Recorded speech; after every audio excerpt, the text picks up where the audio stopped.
how do we stand united in the face of so much divisiveness? Now, Tia, she spoke a little bit about it. You have the agent provocateurs who infiltrate our movement and pretend to support what we're doing. Instead, they're sowing seeds of division. They're creating chaos. They're damaging our reputation as freedom fighters, not anarchists, not criminals. And it feeds into the narrative that Malcolm X was discussing in the very first video clip, the criminalization of the Black man, of Black people. Black skin, brown skin has become synonymous with violence, with aggression, with barbarity. And in a quote unquote civilized society, how do you meet those things? You meet those things with violence, as we've seen. We've become, and not even become, we have been treated as animals, as wild dogs to be put down.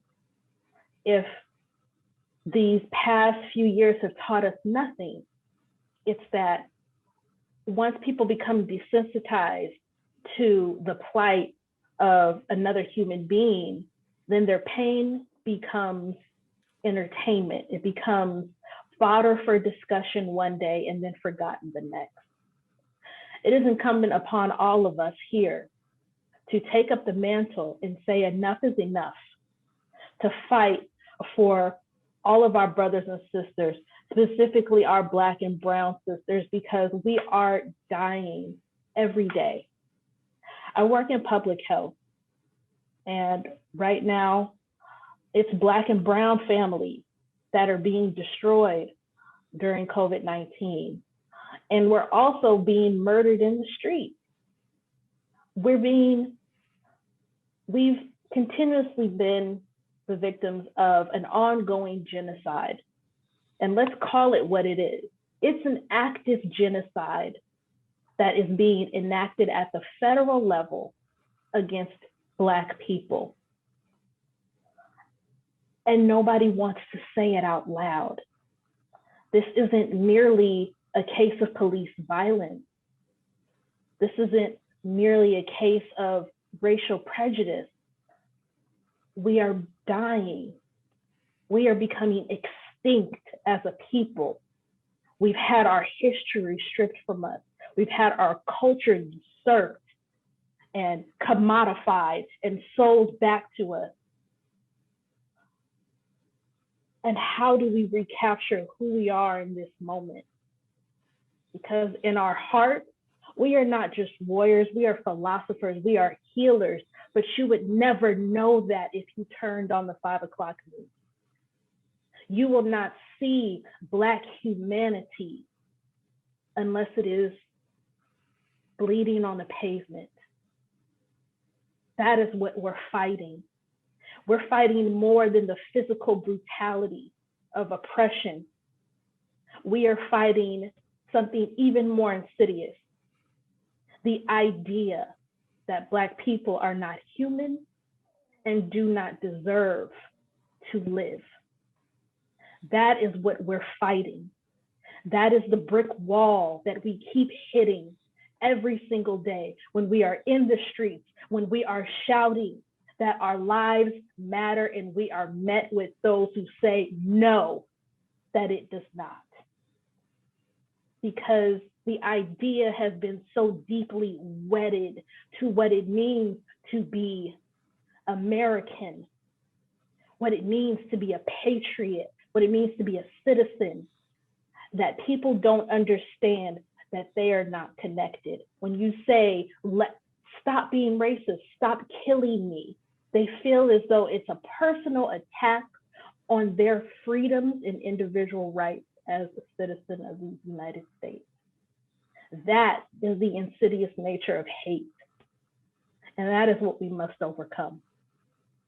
Now, in San Francisco, from 2015 to June 2020, we've had 110 police killings.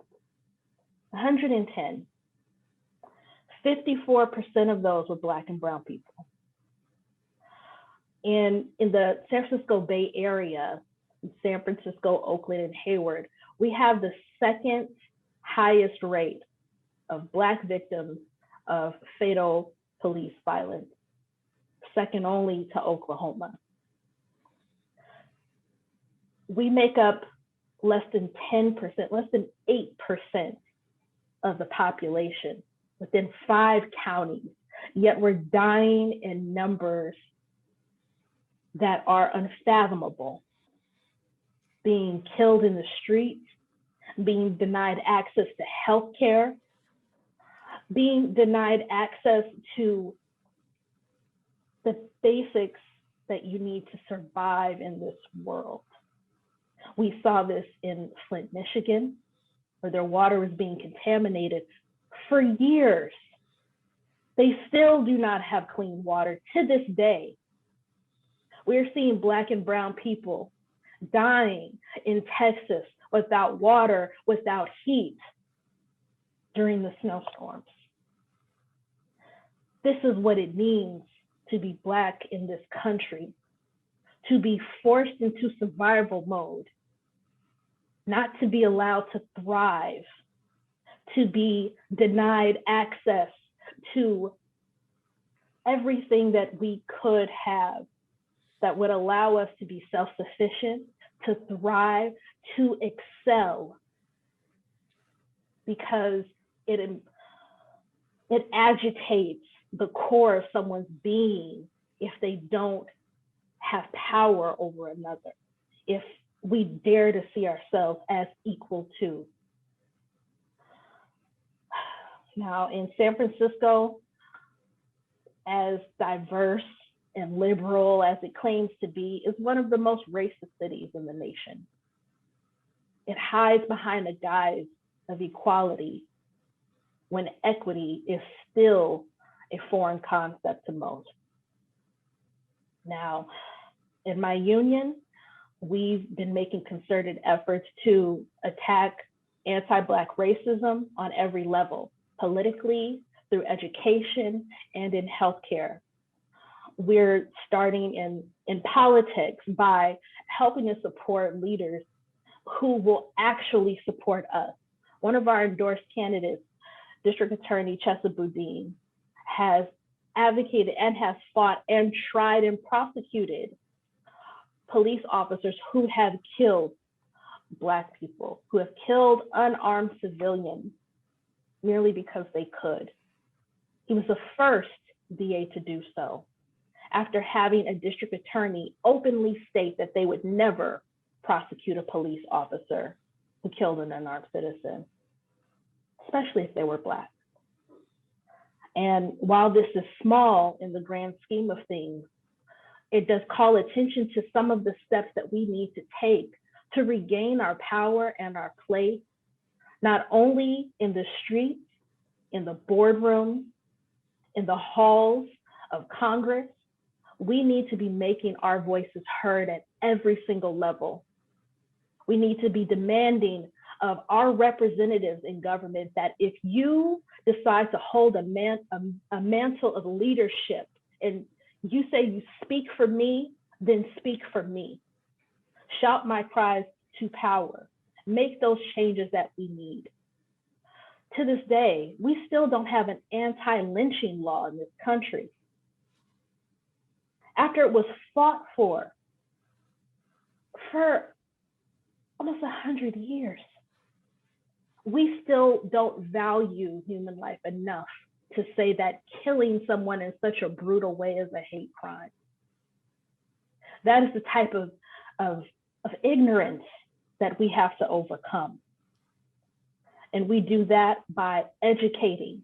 We have to undo a lot of the miseducation that's been going on through the mass media, through social media, which has created these silos of hate where people who are misinformed are allowed to be fed more and more misinformation that breeds more hostility, that breeds more ignorance, and so breeds violence against us.